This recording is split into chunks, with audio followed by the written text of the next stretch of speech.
Taste the Daily.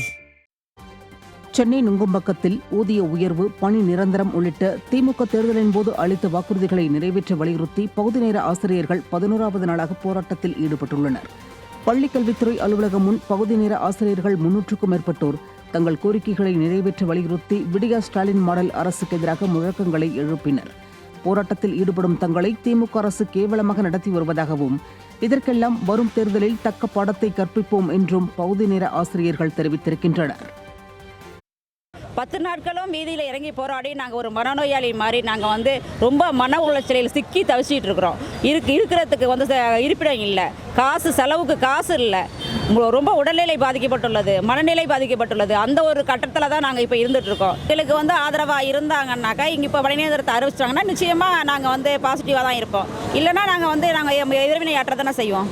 எங்களை அடைக்கப்பட்டு எங்களுடைய உரிமைகளை கூட கேட்க முடியாமல், சொல்ல முடியாமல், காலையில் வரும்போதே ஆஜராகிறோம். எல்லாமே போலீஸ் குண்டோட ஏற்றிடுறாங்க. நடுரோடு நின்று ஒரு கோஷம், அமைதியான முறையில் கோஷம் போடுறது கூட இந்த அரசு எங்களை மறுக்குது. உடனடியாக காவல்துறையை விட்டு எங்களை இங்கே கொண்டு அடைச்சிடுறாங்க. அதுவும் இந்த முட்டு சந்தில் இருக்கக்கூடிய இடமா பார்த்து அடைச்சிடுறாங்க. எங்களை எதையுமே வெளியே தெரியாத அளவுக்கு மூடி வச்சுட்டாங்க. இந்த மருத்துவ செலவோ ஒரு காப்பீடோ ஒன்றுமே கிடையாது. ரோட்டில் போகிற நாய் செத்தாலுமே கூட தூக்கி போடுறாங்க. நாங்கள் நாயை விட கேடுகட்ட நாயாக நாங்கள் இந்த இடத்துல காத்திருக்கோம். குழந்தை பிள்ளை குட்டிங்க இப்போ எல்லாத்தையும் வீட்டெல்லாம் விட்டுட்டு வந்திருக்கிறோம். இங்கே இருக்கிறது கூட எங்களுக்கு செலவுக்கு பணம் இல்லாத நிலையில் இருக்குது. தேர்தல் வாக்குறுதிகளை நிறைவேற்றாத திறனற்ற திமுக அரசை கண்டித்து தமிழ்நாடு தொடக்க கல்வி ஆசிரியர் இயக்கங்களின் கூட்டு நடவடிக்கை குழு சார்பில் சாலை மறியல் போராட்டம் நடைபெற்றது. திருவள்ளூர் மாவட்ட அரசு மருத்துவக் கல்லூரி மருத்துவமனை அருகே தமிழ்நாடு தொடக்க கல்வி ஆசிரியர் இயக்கங்களின் கூட்டு குழுவினர் பழைய ஓய்வூதிய திட்டத்தை அமல்படுத்த வேண்டும் என்பன உள்ளிட்ட பல்வேறு கோரிக்கைகளை வலியுறுத்தியும், தேர்தல் வாக்குறுதியை நிறைவேற்றாத திறனற்ற திமுக அரசை கண்டித்தும் ஆர்ப்பாட்டத்தில் ஈடுபட்டனர்.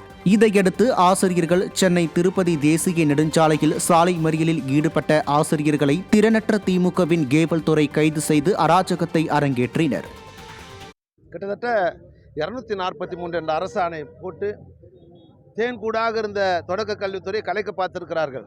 தேன்கூடை கலைத்தால் தேனீக்கள் என்ன செய்யும் என்பது தெரியும். எனவே 243 அரசாணையை உடையாக ரத்து செய்திட வேண்டும். மாலை போட்டு மாநாடு நடத்துகிற பல்வேறு சங்கங்கள் இதில் இல்லை. தொடக்க கல்வித்துறையில் இருக்கிற அத்தனை சங்கமும் இதில் இருக்கு. அப்போ இது இல்லாத சங்கத்தை கேட்டுக்கிட்டு மாண்புமிகு அமைச்சர் அதை முடிவெடுத்தால் இதை விட போராட்ட வீச்சு அதிகரிக்கும்.